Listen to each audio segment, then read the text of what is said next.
Allison Winnike, President and CEO of the Immunization Partnership. And I have with us today Dr. Kalyani Sonawane. Can you tell us a little bit about your background in health data and why you're so passionate about health data analytics? Sure. Thank you, Allison. So I come from a pharmacy background, and back when I was in the School of Pharmacy, I was introduced to the world of statistics and data. We would do this small laboratory experiments where we were asked to identify HbA1c values. We would talk about how data is collected throughout clinical trials to be able to show whether a certain drug is safe or effective. And we would also discuss these wonderful applications of healthcare data that is routinely collected and how it can be used to improve the efficiency of our healthcare system. So what I really see in data is that how much value it brings to the table. And I think the value of healthcare data is what really draws me and makes me passionate about using healthcare data. One thing that the COVID-19 pandemic has exposed are a lot of gaps and vulnerabilities in our public health system. And it's really impacted the entire population of the state and the economy. And so if we kind of look at how public health is tied in with business and the economy, can you talk a little bit about that intersection? Sure. So we have seen a ton of different applications of healthcare data and how it has helped us to develop policies and put clinical practices in place during this pandemic. One of the good example of the use of healthcare data was the different visualization tools that were put out, which allowed us to see which particular community had very high transmission rates of COVID-19. On the other hand, we also had data insights on which risk groups remain at a high risk of having adverse outcomes as a result of COVID. So we knew that elderly patients remain at a very high risk of adverse outcomes. We also know that patients who have comorbid conditions tend to be at a very high risk of having adverse outcome as a result of COVID.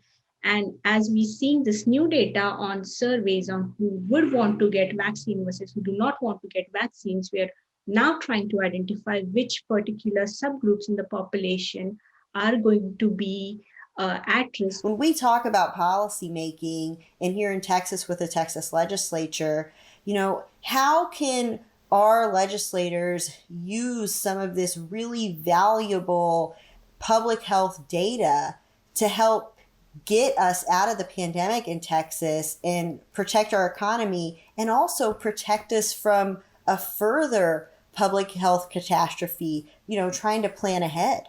So I see of data as a very rich resource that can help us identify solutions even before we are faced with the problem. And with the COVID-19 pandemic, I think one of the data sets that I definitely am eyeing on is an immunization registry that can help us moving forward as the vaccine is rolled out to answer some of these important questions that we might be faced in future. Right. So in terms of economy, we definitely want to know, as we are reopening the economy, which set of individuals or which set of communities or counties remain at risk of not accepting the vaccine and still continue to have high transmission rates. What an immunization registry will allow us to do is to identify where these counties are and where the zip codes are, and whether we need to modify this policy somehow to be able to adapt and ensure that these communities remain protected. We also should be using infectious diseases data to continue to monitor the infection rates in these counties, and probably use these two different data sets hand in hand to make informed decisions about policies that we are planning to be making in future, and also implementing and trying to make sure they're efficiently implemented. How we can use data to make good policy decisions. First, we have to have really strong data. And that's one thing that I would hope that they would look at in the Texas legislature is making our immunization registry like the majority of other states, which is an opt-out registry, so that everyone's included in it unless they decide to exclude themselves from the registry, so that we can have really excellent, high quality data, the best data that then we can use to make the very best decisions on public health and to also help our Texas economy. Yes, Allison, I do believe that making the registry opt out is going to be one of the best decisions that can be made in Texas. Because if we have piecewise data or piecewise information on these individuals, it's going to be only so much useful. We do want to capture the entire spectrum of information on these individuals. I also wanted to point out that these immunization registries are also helpful for the clinicians because often different healthcare systems do not speak to each other.